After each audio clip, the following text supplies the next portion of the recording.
So guys देखो, पहले तो मैं इस चीज को मजाक में ले रहा था, बट अब तो चीजें हद से हद बढ़ गई हैं। एंड आई एम थिंकिंग कि क्या सच में king and queen of the ring सच में कर्स्ड है? क्या ये टूर्नामेंट सच में लोगों के लिए श्राप लेकर आया? क्योंकि देखो, पहले तो ड्रू मैकिंटायर बाहर हुआ बिकॉज ऑफ इंजरी, उसके बाद आस्का, देन बॉबी लैशली, और अब इस लिस्ट में नाम एक और ऐड हो चुका है, और वो नाम है ज़ेलिना वेगा का, जो पहले क्वीन ऑफ द रिंग रह चुकी है, और वो भी ड्यू टू इंजरी अब बाहर निकल चुकी है। एंड उनकी जगह लिया मैगजीन डुप्री ने। कहीं सच में ये इवेंट कर्स तो नहीं? क्योंकि लास्ट ईयर तो ये इवेंट अनाउंस होकर भी पूरी तरीके से नहीं हो पाया था, इसको कैंसिल ही करना पड़ा था। तो जो भी कम्पीट कर रहा है ना इस टूर्नामेंट में, सबको ऑल द बेस्ट है भाई, क्योंकि पता नहीं ये इवेंट क्या ही करना चाहता है। एंड आप इस वीडियो को एंड तक पूरा देखना, क्योंकि जॉन सीना ने अभी कुछ बहुत ही मजेदार बात कह दी है द रॉक के लिए। एंड नाउ आप देख रहे हैं रेसलमैनिक, से सब्सक्राइब करना तो बनता है। वेल, एक इंटरव्यू देते हुए जब जॉन सीना से पूछा गया कि द रॉक के फाइनल बॉस बनने पर, हील बनने पर आपका क्या ख्याल है, तो जॉन सीना एकदम से बोल पड़े कि एब्सोल्युटली अमेजिंग। देखो, रॉक जो करते हैं ना, वो सोच समझ कर ही करते हैं, बिना सोचे समझे वो एक कदम आगे नहीं बढ़ाते। उनको पता है कि ऑडियंस को क्या चाहिए,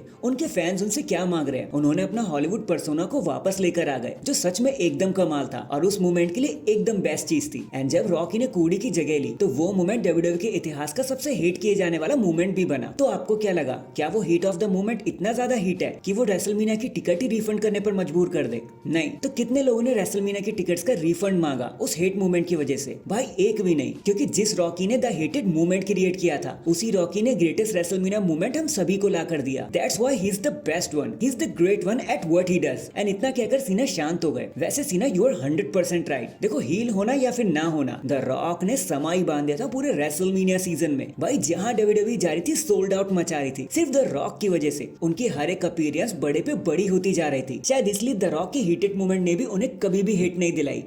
#द ग्रेट वन। इसके बाद डीफ रिबेल। अगर आपने इनका नाम नहीं सुना तो भाई आपको मैं बता देता हूँ, आजकल जितने भी म्यूजिक आप डब्ल्यूडब्ल्यूई में सुन रहे हो, वो यही लोग बना रहे हैं, इन्हीं की देन है वो। तो इनके बारे में एक अपडेट छोटी सी ये है कि ये डब्ल्यूडब्ल्यूई के इतिहास के सबसे हेटेड वर्कर बन चुके हैं जिन्होंने म्यूजिक में काम किया। ये जिस भी थीम को हाथ लगा रहे हैं ना, वो पहले से और ज्यादा वर्स्ट बनकर सामने आती है। Like AJ style, Bron Breakker, Austin theory, just the name of you. अब कभी भी डब्ल्यूडब्ल्यूई की म्यूजिक वाले चैनल पर चले जाना और कमेंट सेक्शन में देखना, इनको भर भर के गालियां पड़ती है। पता नहीं डब्ल्यूडब्ल्यूई इस चीज को कब रेक्टिफाई करेगी, क्योंकि थीम्स के मैटर में तो शायद डीफ रिबेल उतने अच्छे से काम नहीं कर पा रहे। आपको क्या फील होता है वो बता देना। नेक्स्ट, अब लास्ट मंडे नाइट रॉ तो आपने देख ही लिया होगा, और इनके हिसाब से मिस हो गया तो आई बटन पर लिंक शो कर ही रहा होगा, उसको जाकर जरूर चेकआउट कर लेना। सो मुद्दे की बात यह है कि ये शो भाई किसी को पसंद नहीं आया। फैंस का मानना है कि यहाँ पर एक भी मैच मजेदार नहीं था, एंड सब कुछ अल्ट्रा प्रेडिक्टेबल हो रखा था। ये शो उस कैटेगरी में फॉल कर गया जहाँ मंडे नाइट रॉ को देखना ना देखना बराबर ही था। अब पर्सनली तो यार हम बताएं तो इट्स ट्रू, हमें भी कहीं ना कहीं ऐसा ही लगता है। आई थिंक कि जो किंग ऑफ द रिंग की वजह से हुआ ये सारी चीजें,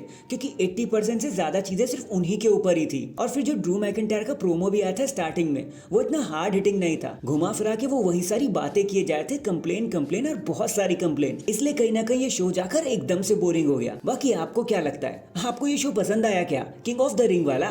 कमेंट करके जरूर बताना। इन दी एंड अभी हाल ही में अंडरटेकर ने डब्ल्यूडब्ल्यूई के रोस्टर के बारे में एक बहुत ही मजेदार बात कर दी, जहां पर उन्होंने कहा कि देखो, मैं झूठ नहीं बोलूंगा, लेकिन आज का जो रोस्टर है ना, वो भाई आस पास भी नहीं है एटीट्यूड एरा के। एटीट्यूड एरा उससे काफी ज्यादा आगे था। माना कि सीजन आने पर डब्ल्यूडब्ल्यूई बहुत ज्यादा पैसा कमा रही थी, हर जगह सोल्ड आउट कर रही थी अरीना को, but attitude era was something else. उसकी कहानी कुछ अलग ही थी। देखो, अभी जो चल रहा है ना, वो बिजनेस के लिए काफी अच्छा है, पैसा बनाने के लिए काफी अच्छा है, एकदम एक्यूरेट है उस चीज के लिए। स्टेडियम्स हर जगह सोल्ड आउट हो रहे हैं, लोगों की नजर इस एंटरटेनमेंट पर है। बट अगर आप आज के रोस्टर को एटीट्यूड एरा के रोस्टर से कंपेयर करना चाहोगे तो भाई नहीं हो सकता। Attitude era was the best one, और ये हमेशा ही रहेगा। सो इतना कहकर अंडरटेकर भी शांत हो गए। So that is it guys, अभी के लिए तो बस इतना ही। बाकी आपको क्या लगता है वो जरूर बताना कि आज की नई जनरेशन का जो रोस्टर है वो एटीट्यूड एरा को टक्कर दे रहा है। कमेंट करके जरूर बताना। एंड चैनल पर नया है तो चैनल को जल्दी से लाइक एंड सब्सक्राइब कर दो। बाकी मैं मिलता हूँ आपसे किसी और अपडेट के साथ, तब तक के लिए अपना ख्याल रखें और खुश रहें।